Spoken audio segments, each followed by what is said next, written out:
آج ہی میں پڑھ رہا تھا اخبار کے اندر کہ سورج کے اندر ایک بڑا سا دھبا پڑ گیا. سورج کے اندر ایک بہت بڑا سا دھبا پڑ گیا. سائنسداں بہت پریشان ہیں کہ کوئی شمسی طوفان نہ آ جائے. کتنا بڑا دھبا پڑ گیا آپ غور سے سنیے گا. سورج کے اندر کتنا بڑا دھبا پڑ گیا. زمین جتنی بھی ہے نا، ساری زمین، ساری دنیا، زمین سے دگنا تگنا بڑا دھبا پڑا ہے سورج کے اوپر. آج ہی کے اخبار میں پڑھا میں نے. یہ جو زمین ہے یہاں سے لے کے امریکہ تک، افریقہ تک، ساری دنیا، یوروپ، ایشیا، ساری کائنات، اتنی بڑی جو زمین ہے اس سے دگنی تگنی زمین آپ لگا لیجئے، اتنا بڑا دھبا پڑ گیا ہے سورج پر. سائنسداں پریشان ہیں کہ اس کا علاج کیا ہے. اگر کوئی طوفان آ گیا سورج کے اندر سب مصیبت آ جائے گی. تو سورج کتنا بڑا ہوگا آپ سوچیے، سورج کتنا بڑا ہوگا جب زمین سے دگنا تگنا تو اس کا دھبا پڑا ہے، جو چھوٹا سا دھبا ہے. سورج کتنا بڑا ہوگا. اور وہ سورج کس نے بنایا؟ اللہ نے بنایا. وہ سورج کس کے حکم سے چلتا ہے؟ اللہ کے حکم سے. والشمس تجری لمستقر لها ذلك تقدیر العزیز العلیم. سورہ یاسین کی آیت ہے. اللہ نے فرمایا کہ سورج بھی اپنے مستقر پہ چلتا ہے. جو اللہ نے اس کا دائرہ بنا دیا ہے سورج اسی دائرے پر گردش کرتا ہے. والشمس تجری لمستقر لها ذالک تقدیر العزیز العلیم. یہ اس پروردگار کا بنایا ہوا ایک دائرہ ہے. تو انسان کس چیز پہ اتراتا ہے؟ اگر اللہ تعالیٰ آپ کو یہ ساری نعمتیں جو اس نے دے رکھی ہیں اگر وہ نہ دے تو آپ کے پاس ہے کیا؟ کچھ نہیں ہے. زمین کی تہ پانی کی گہرائی میں جاتی جا رہی ہے. پہلے اگر 20 فٹ پہ پانی تھا تو 25 فٹ پہ چلا گیا، 40 فٹ پہ چلا گیا. جگہ جگہ بورنگ ہو رہی ہے. جب بورنگ ہو جائے گی تو وہ پانی جتنا موجود ہے وہ بھی ختم ہو جائے گا.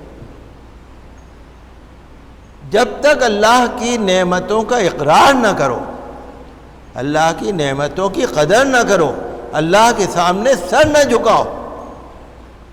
بھئی جس کا کھاؤ اس کا گاؤ، آپ نے سنا ہوگا نا. یہ تو سبھی کہتے ہیں بھئی جو تمہیں دے رہا ہے، اگر آپ پر کوئی احسان کرتا ہے تو آپ کا سر اس کے آگے جھکتا ہے؟ نہیں جھکتا. پروردگار عالم نے ساری دنیا کی نعمتیں آپ کو دے دی، لیکن آپ اس کی عبادت سے منہ موڑے رہتے ہو. کبھی ادھر سر جھکا دیا، کبھی ادھر سر جھکا دیا. اللہ کے سامنے سر جھکانے میں آپ کو شرم آ رہی ہے تو پھر کیا ہے؟ تو اللہ فرمائے گا کہ آج ہم تمہیں بلائیں گے. پھر اللہ تعالیٰ دوسرے سے پوچھے گا، ہاں بھائی فلاں بندے تم بتاؤ کیا ہے، کیا کیا دنیا میں؟ وہ ادھر ادھر دیکھے گا کوئی نہیں ہے. کہے گا پروردگار میں نے تو تیری اتنی عبادت کری، اتنی عبادت کری، بہت سارے روزے رکھے، بہت ساری نمازیں پڑھی، بہت سارے نیک کام کرے.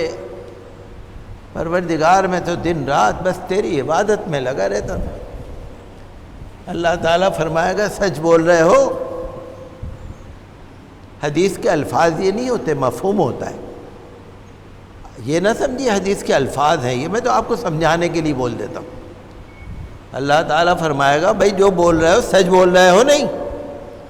کہ ہاں پروردگار میں نے تو تیری اتنی عبادت کری. اللہ تعالیٰ فرمائے گا گواہ لاؤ. کہ جی گواہ تو کوئی ہے نہیں. اللہ تعالیٰ اس کی زبان پر مہر لگا دے گا اور اس کے جسم سے کہے گا کہ بولو. جسم بولے گا، انسان کے جسم کا رواں رواں بولے گا. انسان کے جسم کا جو حصے کو اللہ تعالیٰ فرمائے گا وہی بولے گا. حتیٰ کہ ران کا گوشت وہ بھی بولے گا پروردگار یہ ایسا انسان تھا، یہ ایسا انسان تھا، اس نے تو ایسا کیا، یہ کیا، وہ کیا. اب جو جھوٹ بول رہا تھا وہ سوچے گا یہ کیا ہے، یہ کیا ہو گیا؟ میں تو سوچ رہا تھا کوئی گواہ نہیں ہے، جو چاہے بول دو. تو اللہ تعالیٰ کے ہاں کوئی چیز چھپے گی نہیں. جو نیک کام کرے گا وہ بھی تمہیں نظر آ جائے گا, جو گناہ کا کام ہے وہ بھی تمہیں نظر آ جائے گا. تمہاری زبان اگر نہیں بولے گی تو تمہارے جسم کا رواں رواں بولے گا. اسی لیے میں نے آپ سے کہا کہ یہ اللہ کی ریکارڈنگ مشین ہے. پورا جسم آپ کا یہ ریکارڈ ہو رہا ہے. آپ کے جسم کا رواں رواں بولے گا بھی, گواہی بھی دے گا, اور ہر چیز اللہ تعالیٰ کے ہاں جو نیکی ہوگی وہ سامنے آ جائے. تو ہر وقت اللہ کے آگے جھکنے کی ضرورت ہے, ہر وقت اللہ تعالیٰ کو ماننے کی ضرورت ہے. وہ پروردگار جو سارے سنسار کا رب ہے. ویڈیو کے نیچے سبسکرائب کے بٹن پہ کلک کریں, بیل کے آئیکن پہ کلک کیجئے تاکہ ہر نئی ویڈیو کی نوٹیفیکیشن آپ کو